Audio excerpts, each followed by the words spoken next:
코젤이 촉감이 좋다고 하면서 식염수로 수술할 경우보다 적게는 한 만 원, 많게는 만 원까지 더 받습니다. 사실은 촉감 차이가 없는데도요.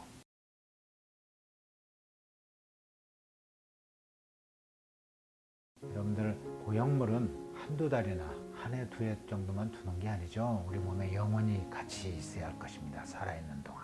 첫째로는 무엇보다도 안정성이 중요하다고 말씀을 몇 번을 강조해도 부족하지 않을 거예요. 식염수에 대한 또 잘못된 편견이나 오해를 풀으셨으면 좋겠습니다. 지금까지 식염수 보형물과 코젤의 보형물에 대해서 비교 설명도 하고 오해와 진실에 대한 규명도 했는데, 다시 한번 코젤 보형물과 식염수 보형물에 대해서 요약해서 장단점을 비교해 드리도록 하겠습니다. 우선 부영구축 확률만 비교해봐도 코젤은 식염수보다 높은 걸로 나와 있습니다. 식염수는 1% 안팎밖에 안 되는데 코젤은 적게는 9%, 많게는 한 수술 6년이면 14%까지 올라간다고 그러죠. 재수술 확률도 식염수는 2% 이하인데 코젤은 심지어는 수술 후 6년에 28%까지 나타나고 있습니다. 그 다음에 흉터는 코젤은 식염수로 하는 것보다 길 수밖에 없죠. 원래 크기가 있으니까요. 식염수는 흉터가 굉장히 작게 해도 됩니다. 왜냐하면 둘둘 말아서 주머니만 집어넣으면 되니까요. 새끼손가락 굵기만 되겠습니다. 특히 배꼽으로 할 경우에는 더욱더 흉터 걱정을 안 해도 되겠죠. 또 통증도 코젤로 하는 것보다 식염수가 적다고 볼 수 있겠습니다. 왜냐하면 삽입을 할 때 작은 절개선만 통해서 식염수는 가능하기 때문에 조직 손상이 적겠죠. 회복도도 배꼽으로 하게 되면 회복이 빠르다는 건 여러분들 잘 알고 계시겠고, 그 다음에 짝가슴 교정할 경우에 생리식염수는 미세하게 양을 조절할 수가 있어서 교정이 훨씬 더 정밀하게 될 수가 있겠지만, 코젤은 사이즈가 이미 정해져 있기 때문에 미세한 교정까지는 어려운 편입니다. 그리고 만약에 보형물이 터졌을 경우에는 식염수는 100% 완전 제거가 가능하죠. 코젤은 절대 완전 제거가 되지 않습니다. 터져나와서 주위 조직과 반응하고 있는 이 코젤을 제거하려면 코젤이 묻어있는 살까지 같이 잘라내야 돼요. 그래서 굉장히 완전 제거가 어렵다고 보면 되겠습니다. 만약에 재수술이 필요할 경우에는 식염수는 다시 배꼽으로도 얼마든지 가능합니다.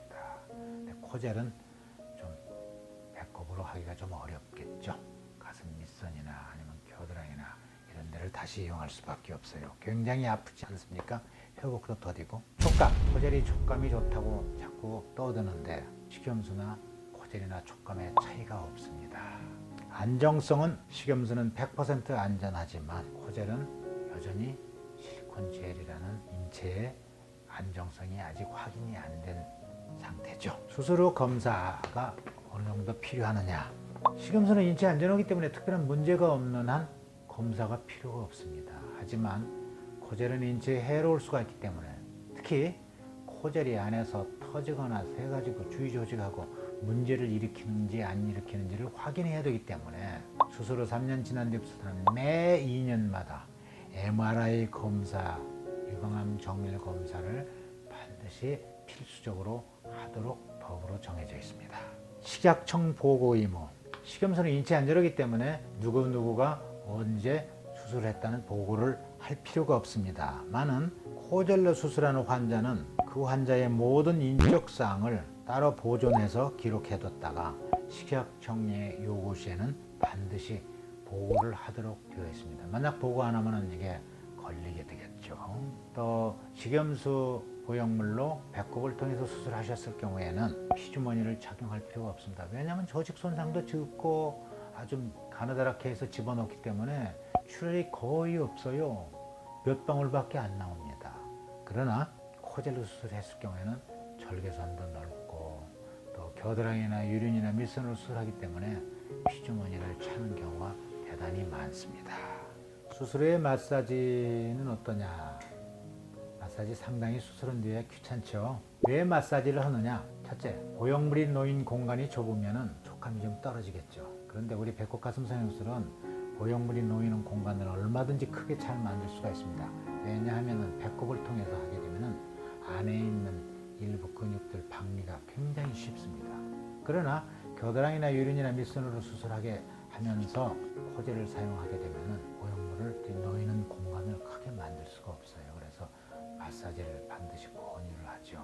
다음에 수술 시간에 있어서 식염수 보형물을 배꼽으로 하게 되면 30분이 채 안 걸려요. 사실 수술하는 시간은 20분도 채 안 걸립니다. 물론 앞에 준비하고 뒤에 마무리하는 시간이 좀 붙어서 그렇지. 하지만 코젤로 수술을 하게 되면 적어도 1시간, 1시간 반, 2시간 넘어가까지도 걸릴 수가 있습니다. 다음에 마취 방법.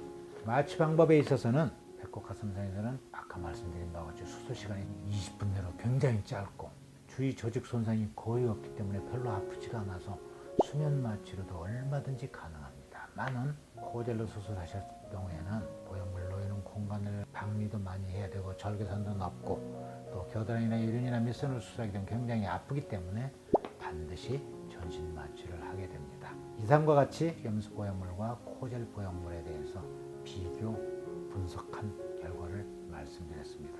이제 여러분들 생리식염수 보형물에 대한 안 좋다는 편견과 오해를 푸시고 가장 인체에 안전한 식염수 보형물을 사용해 주실 수도 있기를 바라겠습니다. 지금까지 생리식염수 보형물과 코젤에 대해서 제가 자세히 비교 설명까지 드렸는데, 그런데 왜 주위에서 코젤이 좋다고 코젤을 많이 사용하고, 특히 병원이나 이런 여러 의료인들이 코젤을 권하는 걸 많이 봤을 겁니다. 이유는 간단해요. 코젤이 촉감이 좋다고 하면서 코젤 비용을 식염수 보형물 비용보다 훨씬 더 높게 책정을 합니다. 사실은 조금 차이가 없는데도요. 그래서 식염수로 수술할 경우보다 적게는 한 10,000원, 많게는 10,000원 원까지 더 받습니다. 그래서 웬만한 병원에서 아마 코젤을 권하고 있을 것입니다. 이것이 잘못된 거예요. 또 하나 중요한 사항을 하나 더 말씀드리면, 텍스처 보형물이 ALCL이라는 인체의 희귀암을 발생시킨다는 보고가 잇따르면서 텍스처 보형물이 사용이 중지가 됐죠. 그러니까 또 이제는 어떤 대세로 가느냐, 마이크로 텍스처란 말 들어보셨나요? 이제 마이크로 텍스처 보형물이 좋은 것이다 라고, 이건 실리콘 보형물이죠. 이 보형물이 나왔어요. 여러분들 생각해 보십시오. 표면이 아주 너무 거친 그런 텍스처 보형물이 희귀암을 일으키는데, 그 거칠고 거친 표면을 좀 약간 몽글게 해가지고 마이크로하게 텍스처를 입혔다고 해서 이게 희귀암을 일으키지 말라는 보장이 있겠습니까? 아직까지는 이 마이크로 텍스처 보형물이 안전하다는 그런 논문이나 확증은 없습니다. 따라서 여러분들 마이크로 텍스처 보형물을 사용하시려거든 반드시 그러한 의문점을 가슴에 품고 결정을 하셔야 될 것입니다.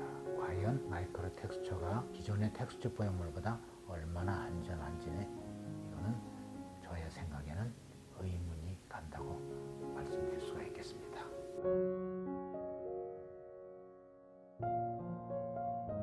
가슴 임신했을 때 트는 살은 호르몬 영향도 있고 너무 이렇게 커지니까 피부 근섬유가 터져서 나오는 건데, 이거는 이렇게 하지 않는 한은, 항아리만하게 하지 않는 한은 이런 정도 갖고는 튼 살이 생길 수가 없어요.